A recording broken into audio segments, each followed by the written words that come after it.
Welcome back to the Glory Living channel. My name's Hannah and I am an amateur. That's what I am. I have learned how to dry herbs totally the pain in the butt way, and I'm going to show you the easy way and the very quick way. And we're going to pick our basil. It is on this last harvest time. We're going to get that picked and ready to go, and we're going to pick some thyme for drying. We've got some sage over there and even some mint. In fact, too much mint.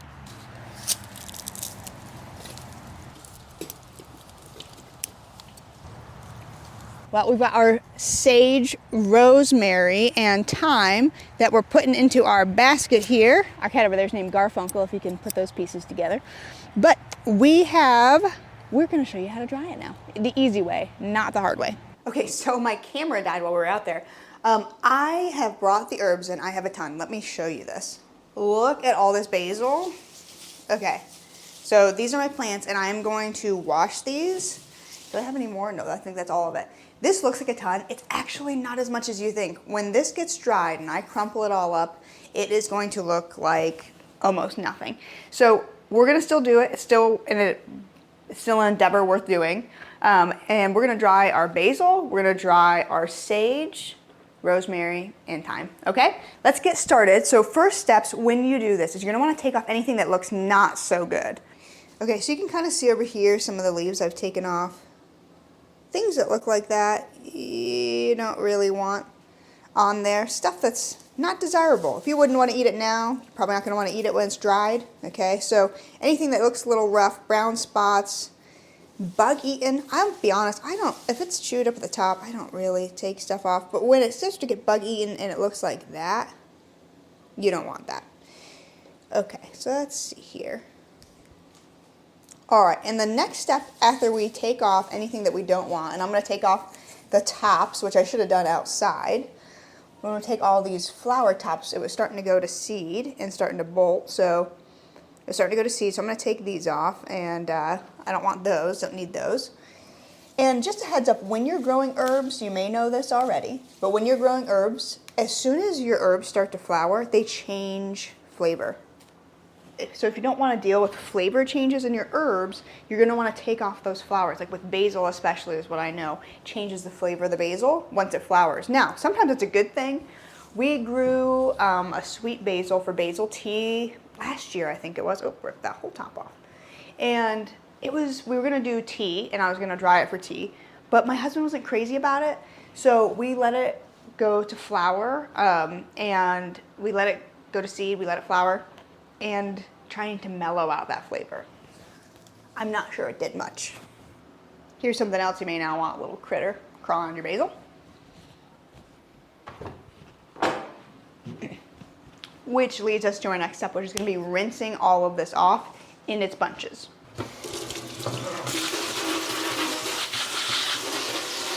All right, I'm gonna lay this out on a towel. If you're not drying your herbs on a Spider-Man towel, like, are you even cool, you know?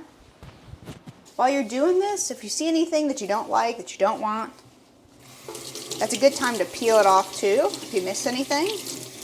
This is gonna get any dirt off, any bugs. Nothing like doing some garden chores right before dinner time. All right, here's what we're gonna wanna do. You want to lay these out and kind of spread them out because you want them to dry. And you want them to dry before you bunch them up. Okay, you can see how I have this all spread out, and we're gonna let this dry. This is still very, very wet. We do not wanna bunch them up while they're wet. That's gonna lead to maybe even some mold. You don't want anything like that. You want these to get dried out, and then we're gonna bunch them up. I'll show you what we do next. Okay, we're gonna take some cotton string, kitchen twine. If you don't have this lying around, you really should pick up a bundle of this at your local hardware store or wherever. And we're gonna bundle our herbs. I have some that I rinsed off earlier today, and so I'm just gonna bundle them up and tie them up, and I'm gonna show you how we do it. It's really simple, guys. Okay, so I've got some thyme over here, and honestly, the way I have this, it's already kind of bunched itself up anyways, even though these are different stems. And you can separate them if you want, but all you really need to do is we're gonna put them in a bunch where there's still enough room for them to get air onto the leaves, but not so much that we're wasting space. I think this is gonna be good, and we're gonna tie that together. And leave room on this long part of the string for tying it up somewhere else.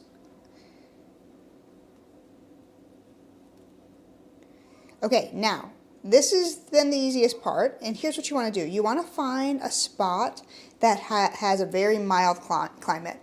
You don't want an area with a lot of humidity. You don't want an area that's too hot, too cold. Here's the deal. When you look this up, what you're going to find is some things are going to say, put it in a cool, dry place, and some places are going to say, put it in a warm, dry place for your herbs. Just, you can hang it anywhere. I like to put it in kind of an area of our house that we're not in as much. It stays a little darker. The climate's not going to be too hot, too cold. It's not out in the kitchen. It's not going to be cold in the garage or anything like that. It's just kind of the even temperature of the house, and I'm going to dry them. Here's how we're going to do this. We're going to take our string, hang our herbs upside down. You want to make sure there's enough airflow, especially for things like basil or for sage, things with more moisture in them. Thyme already has such little leaves and has so much airflow naturally in the way that it just kind of is. It's not as big of a deal. We won't do one giant bunch with basil. We'll do several bunches and dry it out. So let's go tie it up and I'll show you what I do. Okay, so I have these metal racks that I keep things like my Azure orders on, and this is where I've been drying my herbs. So I will just tie mine, I'll tie it over here so it's out of the way of the bags. I tie it on here. This is what I use.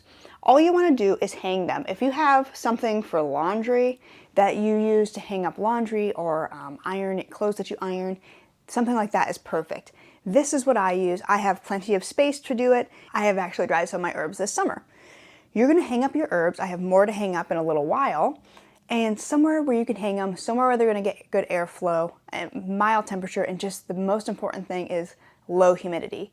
You don't want these wet when you hang them, and you don't want them in a humid climate because they're going to get moldy. Some people say your attic is a good place to dry them. I would think that you're going to have a lot of humidity in the summertime in your attic. So what you want is just a low humidity place where they can dry out and come back to them in a few weeks. That's the next thing. Your safe bet is within a few weeks.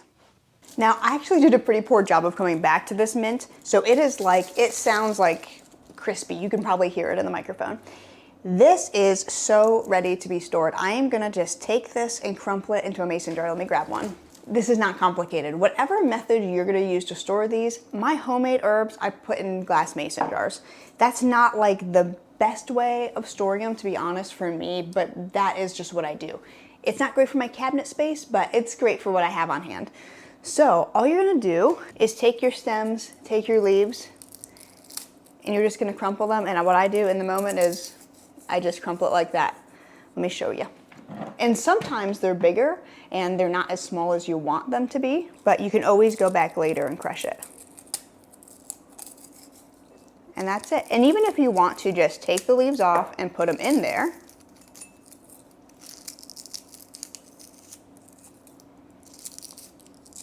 you can do that and then later put something in here and crush it. They're so crunchy, they very easily go into tiny little pieces. This mint smells so good. So we're just gonna take that off, crumple it in there. There we go. It's got some big leaves and small leaves, and we'll just crumple it for as small as we want. And I'll probably aim to make some type of tea out of this. And there we go, easy as pie. Herbs are a great example of how you can save money while gardening. Herbs, dried, fresh, especially fresh, are so expensive. That's one of the things that pushed me into growing dill this past year, was I thought, if I can make my own pickles using dill and cucumbers from the garden, I'm gonna save a ton of money, because even just a packet of dill is gonna be the same cost as one tiny little package of fresh dill from the supermarket. So herbs are a great way to save money and a great way to spice up what you're cooking and what you're making, and you can even learn how to make different mixes of herbal teas, which is super fun just to experiment with if that's the sort of thing you like to drink. So this is a very, very easy way to do this. There are other ways, of course, of drying herbs. Some people have used the microwave to dry herbs. Some people use dehydrators. That's what I did last year. But guys, I really think this is the easiest way. Now, it's the longest way, but there's benefits to it. One of the benefits is the easiness. Like I'm saying, you don't have to pick off every leaf. I'm not microwaving and figuring out all sorts of things like that. I can do a lot at once. The other benefit of it is that drying them naturally like this preserves the best flavor.